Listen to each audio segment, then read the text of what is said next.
Uma ação de shopping ou comprar um fundo imobiliário de shopping? Vem comigo nesse vídeo que eu vou te mostrar os prós e contras e também a diferença entre as duas categorias, porém com o mesmo ativo objeto. Vem comigo no vídeo. Bom, pessoal, eu vou trazer duas linhas, tá? Na primeira linha ali, falando de ação, eu vou trazer a ação da Multiplan, que dentro do ponto de vista operacional é uma das melhores empresas ali do Brasil.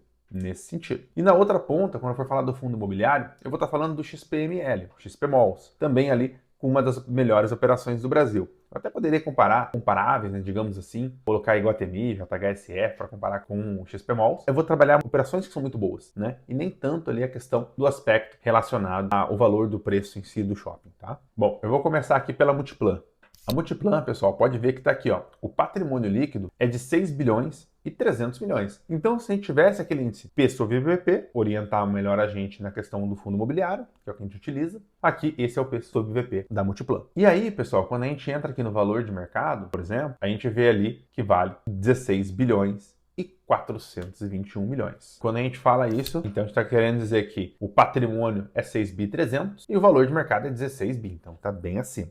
Segura essa informação. Quando a gente vai aqui para o XPMOLs, pessoal, dá uma olhada, é 6 bi e 400 milhões o valor de mercado, então a cota patrimonial. O valor de mercado que está sendo cotado atualmente é 6 bi 400, então ele está 0,99 ali, vamos colocar 1. Tá? O P sobre VP. Quando a gente olha outra imagem aqui, a gente vê o indicador da Multiplan trazendo ali 2,61 vezes o P sobre VP. Mas por que tem essa diferença? Por que o XPMOLs é cotado a uma vez o P sobre VP, enquanto a ação da Multiplan é 2,61? Tá caro um? Tá barato o outro? Vamos entender um pouquinho mais. Vai falar um pouquinho mais, pessoal, sobre a operação. Quando a gente vai enxergar como que é a margem EBITDA, a gente vê que a margem EBITDA, por exemplo, da Multiplan é de 85%. Ou seja, é uma margem extremamente elevada. Então, isso dá uma característica de empresa que é muito rentável. Ela consegue manejar muito bem ali os recursos que entram dentro da empresa. E automaticamente, os gastos não são tão elevados. Para a margem EBITDA, por exemplo, se caso tivesse isso de maneira mais clara do XPMOLs, a gente vê ali que é 87%. Então, é uma margem EBITDA também muito elevada, né? Porque a receita no ano foi ali 860 milhões e automaticamente as despesas foram 185 milhões. Então, essa margem EBITDA também é muito parecida. Pode ver que a receita do Multiplan foi mais elevada, mas tudo bem. Nós vamos comparar aqui a margem que cada um está tendo. Ponto principal, pessoal. Hoje, se você for olhar aqui a área bruta locável total da Multiplan, você vai ver ali aproximadamente 900 mil metros quadrados. Só que quando você vai na outra linha ali, o percentual Multiplan é 80%. Então a gente percebe que a área bruta locável que existe dentro da Multiplan, de fato, é 720 mil metros quadrados. Então, beleza. Então essa é a informação que a gente tem. Quando a gente vai para o XPMOLs, pessoal, o que acontece? A área bruta total ali, ó, ano de 2025, 986 mil metros, mas a área bruta própria é 325 mil metros quadrados. Então, vamos comparar um com o outro? Quando a gente compara ali, então é o seguinte, nós temos uma ação que tem 6 bilhões e 300 milhões de valor de patrimônio e uma área bruta locável de 720 mil metros quadrados. Quando nós vamos para o XPMOLs, a gente está falando de 6 bilhões e 400 de valor e 325 mil metros de área bruta locável. Opa, mas o Jefferson, o XPMOLs, ele está valendo 1 no preço por valor patrimonial, mas ao mesmo tempo ele tem praticamente a metade da área bruta locável do Multiplan e aí o Multiplan está em 2,6 vezes. É isso que eu quero chegar com vocês. Assim, pessoal, o que acontece? Eu escolhi alguns fatores aqui, acho que é bem importante trazer isso, que é o seguinte, eu quero então ter qual que é o preço por metro quadrado do XPMOLs e o preço por metro quadrado do Multiplan. Então, quando a gente olha isso, pessoal, é o seguinte, o XPML ele está em 18.700, quase 19 mil reais o metro quadrado. Enquanto a Multiplan, ela está em R$ 8.700 o metro quadrado. Então você pode ver que é metade, um pouco menos da metade do valor. Isso explica algumas coisas. Uma dessas explicações que a gente pode ter é o seguinte, quando a gente vai ver o portfólio de shopping da Multiplan, a gente vai encontrar aqui algumas cidades um pouco mais afastadas, né? Você vai ter, por exemplo, em Canoas, aqui no Rio Grande do Sul, que é uma cidade que vai ter um preço por metro quadrado mais barato, Jacarepaguá, no Rio de Janeiro, que vai ter também um metro quadrado mais barato do que no próprio Rio mesmo. Então, muitas vezes, por estar um pouquinho mais no interior, isso acaba trazendo um pouco mais de preço por metro quadrado, um pouco mais barato. Mas eu acho que não acaba aí.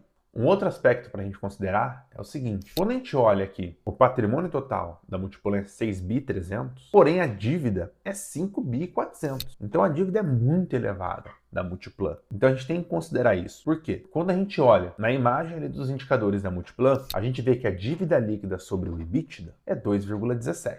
Já quando a gente vai entender um pouquinho mais da dívida que tem o XPMOLs, por exemplo, vai ter essa dívida bruta aqui, são 4 CRIs, então um de 148 mil, um de 158 mil, um de 137 mil e um de 56 mil. Porém, ele tem um recurso em caixa que é bem importante, então a gente tem que descontar. Tem que lembrar que é dívida líquida sobre o EBITDA, não é somente dívida. Então é líquido, eu tenho que tirar o caixa. Dentro da Multiplan já está tirado. Então eu vou tirar aqui os caixas, que é o CRI conversível de 120 milhões, que são os fundos imobiliários de 154 milhões, e é o caixa, que é 100 milhões. Então somados esses três valores aqui. Automaticamente, né, pessoal, quando a gente vai enxergar essa dívida, então, ela é de 165 milhões, quando a gente tira o caixa. E o EBITDA, hoje do XPMOLs, é 531 milhões. Então automaticamente a dívida líquida pelo EBITDA é de 0,31. Significa, pessoal, a gente dizer então que está muito mais saudável do ponto de vista financeiro toda a geração de caixa e o gasto financeiro do XPMOLs em relação à Multiplan. Não quero te deixar confuso, mas o que é o ponto? Quando a gente volta lá para os indicadores da Multiplan, a gente vai ver aqui que o preço por lucro é 14 vezes. Essa é a precificação da Multiplan, 14 vezes o lucro que ela gera num ano. Enquanto isso, pessoal, se a gente fosse fazer essa mesma métrica para o XPMOLs, ele estaria aproximadamente ali em 8,4 vezes o lucro. Então ele está mais baixo. Significa dizer que sim, o XPMOL ele está mais descontado em relação, por exemplo, às ações. Então ele tem sim um potencial de upside, justamente porque tem um portfólio de qualidade, preço por lucro está mais baixo, o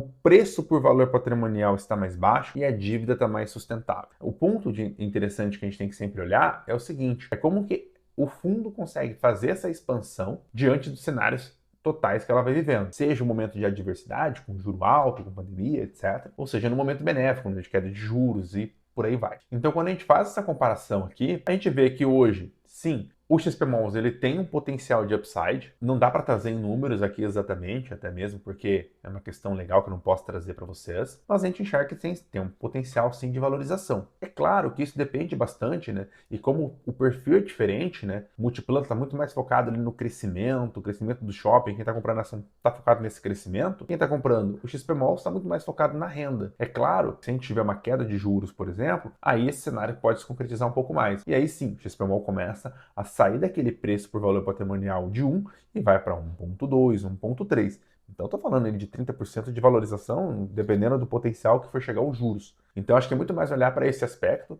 Acho que tem que trazer ali o valuation interno de cada um que acredita, né, e olhar esses aspectos gerais. Mas quando a gente olha a Multiplan e olha da outra ponta ali o XPMOLs, a gente vê que está descontado sim o XPMOLs, principalmente pela qualidade do portfólio do XPMOLs. Então acho que o ponto interessante que eu queria trazer nesse vídeo, nesse debate, é muitas vezes a gente vê a cotação subindo bastante ali do fundo imobiliário, mas a gente vê as ações subindo muito mais. Isso porque o perfil de risco das ações ele é maior. Não só pela característica ação em si contra um fundo imobiliário, mas como a Multiplan não tem a obrigatoriedade de distribuir proventos, então ela vai arrojar mais a dívida, pode ver que ele é muito mais elevado, enquanto isso a dívida do XPMOLs é mais contida. Então isso acaba trazendo ali uma característica bem diferente de um fundo para uma ação, sendo que é o mesmo setor, a mesma competitividade, por aí vai. Espero que você tenha gostado do vídeo. Não esqueça de se inscrever no canal, ativar o sininho e também, é claro, deixar seu comentário ali se você gostou dessa comparação entre um e outro. Eu sei que foi bem sucinto, mas a ideia é só para ter um panorama ali em relação a um fundo e uma ação do mesmo setor. Grande abraço, valeu!